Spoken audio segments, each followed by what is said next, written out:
How to use Etsy marketing tool. Hi everybody, welcome back to our channel. In this video, I'm going to show you the procedure on how to use Etsy marketing tool.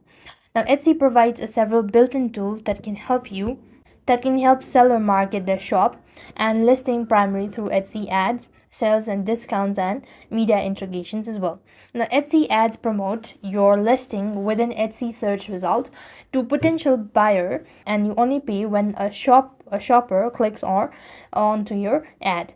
So what you want to do is, in order to use this feature, you just want to go to the shop manager on Etsy.com, then select marketing and go to Etsy ads.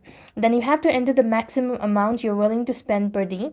The maximum is typically $1 USD, but you can adjust this amount anytime as well.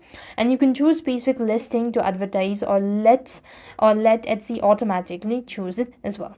And this way you should be able to use Etsy marketing tool. I hope the video was helpful. Make sure to like, share and subscribe. Thank you for watching. See you in the next video.